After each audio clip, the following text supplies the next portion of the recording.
मेरे साथ Credit Suisse wealth के जितेंद्र गोहिल आज बातचीत करने के लिए शो पे आए। जितेंद्र, ET नाउ स्वदेश पे आपका स्वागत है, धन्यवाद अपने समय के लिए।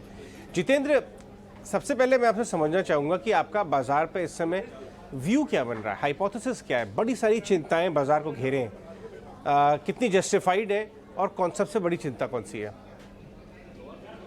Thank you Ajay ji. पहली बात तो ये क्या ग्लोबल हेडविंड्स इंडियन मार्केट को अफेक्ट कर रही है। अगर हम देखें तो जो फेडरल रिजर्व ने जो बोला है क्या वो अपने इंटरेस्ट रेट्स को हाई रखेंगे जब तक इन्फ्लेशन कंट्रोल में नहीं आ जाता। तो मार्केट इसको पहले सीरियसली नहीं ले रहा था। हमने देखा कि मार्केट का पहला व्यू था क्या फेड अपना रेट कट करेगा इन द सेकेंड हाफ।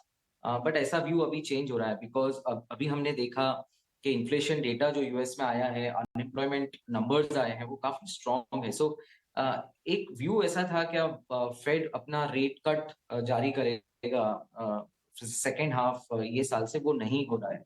सो हमारा यही व्यू है क्या मार्केट को ये समझना चाहिए क्या फेड अपना इंटरेस्ट रेट थोड़ी टाइम के लिए बना के रखेगा जब तक इन्फ्लेशन नीचे नहीं आ जाता, और जब तक एक स्लो डाउन नहीं आता लार्ज इकोनॉमीज में तब तक इन्फ्लेशन नीचे नहीं आएगा। ये हाइपोथेसिस है हमारा। एंड इसलिए जो इक्विटी वैल्यूएशन है इसमें और थोड़ी कटौती आने की संभावना है। हमने देखा क्या मार्केट ऑलरेडी कंसोलिडेट हो चुका है from 22 times 12 month forward P ratio से नाउ अभी जो निफ्टी का जो पी रेशियो है वो 18 टाइम्स 12 मंथ फॉरवर्ड पे आ चुका है।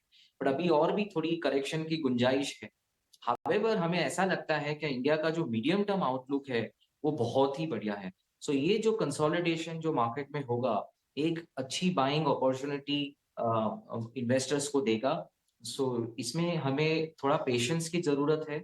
जो सेक्टर्स जो सेकेंड हाफ और नेक्स्ट 12 महीने में अच्छे करेंगे वो सेक्टर्स और स्टॉक्स लेके हमें इसमें आगे बढ़ना चाहिए। राइट। तो जितेंद्र, आपने मेरे दूसरे सवाल को टच अपॉन किया।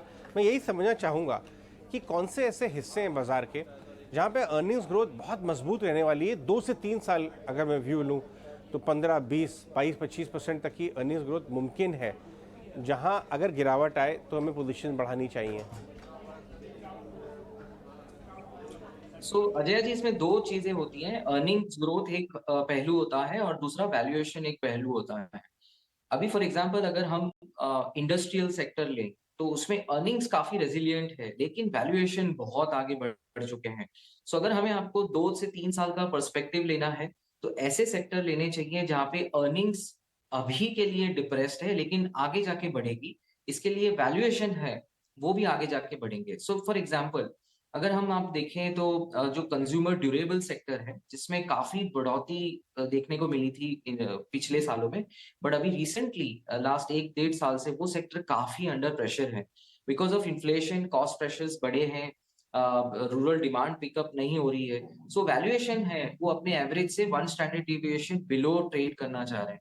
सो मुझे ऐसा लगता है कि अगर इंडिया को ग्रो करना है तो कंजम्पशन पिकअप होगा। सो नेक्स्ट 2 3 साल का पर्सपेक्टिव अगर लेना है तो ये सारे स्टॉक्स अच्छे लग रहे हैं मुझे। So consumer durables ones can look at. दूसरी एक सेक्टर है, एक पॉकेट ऑफ अपॉर्चुनिटी आती है वो रूरल रिकवरी में। अभी लॉट ऑफ नेगेटिविटी बिल्टअप हुई है क्या रूरल कंजम्पशन अच्छा नहीं चल रहा है, इनरवेयर सेगमेंट फॉर एग्जांपल की डिमांड अच्छी नहीं हो रही है, ओपन फुटवेयर की डिमांड अच्छी नहीं है। बट मुझे ऐसा लगता है क्या एक अराउंड 5 to 10% मोर करेक्शन और ये सब सेक्टर बहुत अट्रैक्टिव एंट्री अपॉर्चुनिटी प्रोवाइड करेंगे इन्वेस्टर्स को। सो जहाँ पे कॉस्ट प्रेशर अबेट हो रहा है और उसी हिसाब से मुझे लगता है क्या कंजम्पशन रिकवरी भी आएगी इंडिया में। एग्रीकल्चर एक बड़ा सा पहलू है जो हमें बहुत क्लोजली ट्रैक करना है। बट मुझे ऐसा लगता है कि इंडिया में कंजम्पशन रिकवरी आएगी।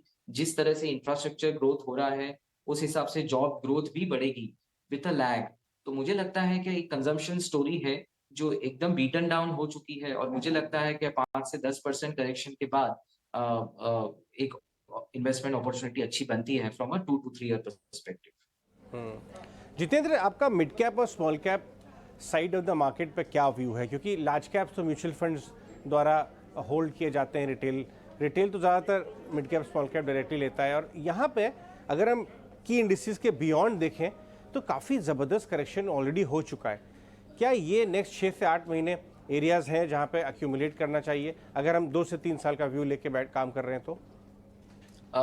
देखिए अजय जी, इसमें हम बहुत सिलेक्टिव हैं और हमें ओवरऑल अगर हम देखें तो मिड कैप में हमारा पॉजिटिव व्यू है 1 साल से। Russia Ukraine war, inflation worries, इस सारे के बावजूद भी मिड कैप की ओवरऑल इंडेक्स बेसिस पे परफॉर्मेंस काफी अच्छी रही है compare to the large caps, because जो एक्सटर्नल हेडविंड्स आ रही है वो मोस्टली एफआई सेलिंग के वजह से आ रही है, and they are the owners of large cap indices. So हमें लगता है कि जो फ्लो है डोमेस्टिक फ्लो, वो काफी स्ट्रांग रहेगा नेक्स्ट 2-3 साल में, एंड हेंस डेफिनेटली एक करेक्शन में ये एक अपॉर्चुनिटी बनती है। लेकिन इसमें अपने इन्वेस्टर्स को थोड़ा कॉशियस रहने की जरूरत है, because some of the sectors काफी फ्रॉथी वैल्यूएशंस होते हैं, और इसमें अगर हम वैल्यूएशन को नजरअंदाज करके अगर हम ये सारे सेक्टर्स में चले जाते हैं तो फिर 1-2 साल तक रिटर्न नहीं बनेंगे।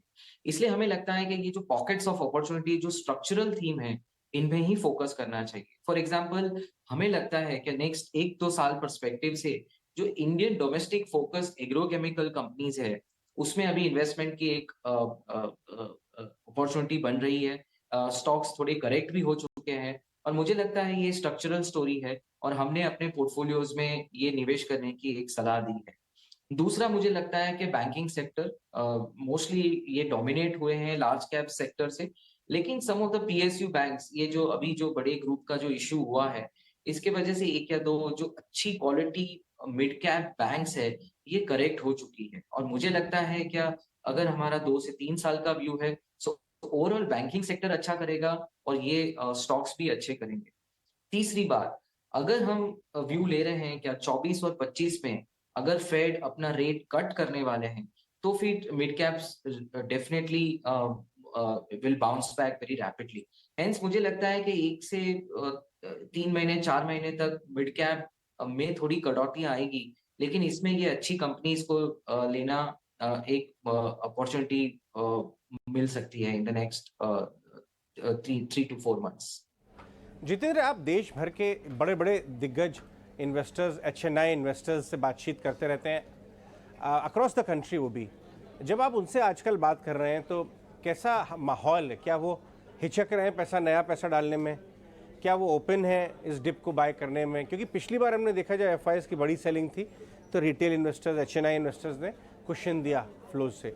क्या इस बार भी वो उतने ही उत्साहित है, या कहीं ना कहीं थोड़ा संकोच आ रहा है, थोड़ा हेजिटेशन है कि यार थोड़ा रुक के ले लें, थोड़ा रुक जाएं? क्या फीडबैक मिल रहा है आपको अपने क्लाइंट्स से? अजय जी, हमारा काम है इन्वेस्टर्स को गाइड करना। ये ग्रीड और फियर का माहौल इक्विटी मार्केट में बना रहता है। जब फियर होता है तभी ही एक राइट अपॉर्चुनिटी मिलती है मार्केट में। अभी हमारा हाउस व्यू है क्या थोड़ा बहुत करेक्शन और पॉसिबल है मार्केट में, और हम अपने इन्वेस्टर्स को पूरी सलाह दे रहे हैं कि ये अपॉर्चुनिटी है, जो आप इन्वेस्ट कीजिए। हमें लगता है कि नेक्स्ट 2 से 3 साल में इंडिया ऑलमोस्ट 100 लाख करोड़ अपनी जीडीपी में ऐड करने वाला है, राइट? सो अगर हमारी जो जीडीपी अगर आप देखो तो 270 लाख करोड़ की जीडीपी हो चुकी है। अगर हम 10% से ग्रो कर रहे हैं नेक्स्ट 3 साल में, सो सूनर और लेटर हम 100 लाख करोड़ अपनी जीडीपी में ऐड करेंगे, जो 1/3 ऑफ अपनी ओवरऑल जीडीपी है, जो हमने 75 साल ली बनाने के लिए। सो मुझे लगता है अपॉर्चुनिटीज काफी अच्छी है इंडिया में। सो जब ये फियर का माहौल आएगा, जब ये एफआई की सेलिंग जो बढ़ रही है, आई थिंक ये सब अपॉर्चुनिटीज में एक बाइंग अपॉर्चुनिटी बनती है। हैविंग सेड दैट, हमें ये भी जानना बहुत जरूरी है कि क्या वैल्यूएशन में हम इन्वेस्ट कर रहे हैं। सो हर एक रैली और उसके बाद जो करेक्शन आता है, उसमें नेक्स्ट लेग ऑफ विनर्स हमेशा अलग होते हैं। लाइक प्रीवियस हमने देखा कि काफी डिफेंस कंपनीज काफी अच्छा प्रदर्शन किया, उसके पहले केमिकल्स कंपनी ने अच्छा किया। वैसे ही हमें लगता है कि अभी अपॉर्चुनिटीज आई है, टेक्सटाइल कंपनीज की आई है। हमें लगता है 2 से 3 साल में टेक्सटाइल कंपनीज इंडिया की काफी अच्छे से मार्केट शेयर गेन करेगी। अगर यूके के साथ हमारा एफटीए एग्रीमेंट साइन होता है, सो उसमें भी काफी अपॉर्चुनिटीज आएगी टेक्सटाइल सेक्टर में। ठीक है, तो आप मिस्टर गोहिल को आप सुन रहे थे और वो सारी इकोनॉमी पे और मार्केट पे अपनी चर्चा रख रहे थे अजय के साथ बातचीत करते करते।